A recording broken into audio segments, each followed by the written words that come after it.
right, hello everyone. I have a special guest for us today, and she's going to tell us who she is and then how she actually uses math in her daily life and her career. So, what is your name? Sharon. And how do I know you? I'm your mother. It's my mama. So this is my mom.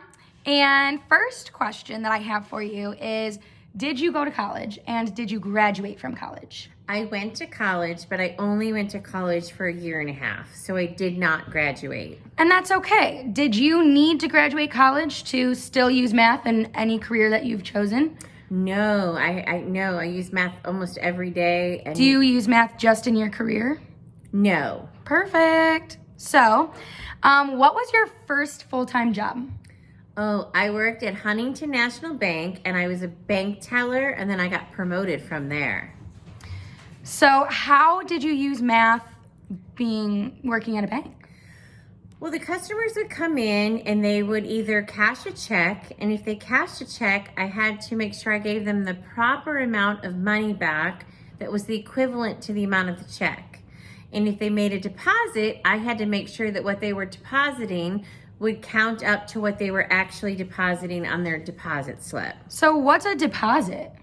A deposit's like they want to come in and let's say you want to put $200 into your account.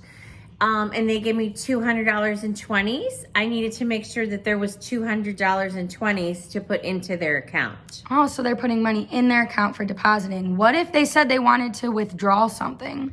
Same thing. If they wanted to withdraw $200, we would fill out a deposit slip with all the numbers down and make sure we gave them $200 out of their account and counted out the $200 however they wanted it, 20s, 10s, 5s, but had to make sure it added up to the $200. Oh, so withdraw is them taking money out of their account. Correct. Perfect.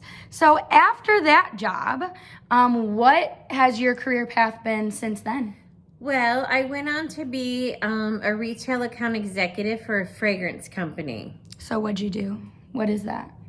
I'm in charge of 5 states, and I hire all the fragrance models, the people who spray the perfume. The annoying people? I was one of them. In the store, and I absolutely love my job. Awesome. So how do you use math when you're in the fragrance industry? Well, in the beginning of each season, spring and fall, they give us a certain dollar amount to use for our people who go in store and spray. So let's say I have a person who works 10 hours a week and she makes $20 an hour. I multiply 10 times 20 and that's $200. Ooh, mental math there. So I then have to take the $200 off of my total budget that they gave me. Like if they gave me $6,000 and I take $200 off that she worked, I now can only use $5,800 for an example. So with all that money, do you just use that money to pay one person to go in store, or you have multiple people go in store? I have multiple people who work for me throughout the different states. Now, does everybody make the same amount of money? No, they do not. So you actually have to do the math and figure out if you have enough money in your budget to pay somebody? Correct. And I can never go over in my budget, and I'm never allowed to underspend my budget. I have to be right to the penny.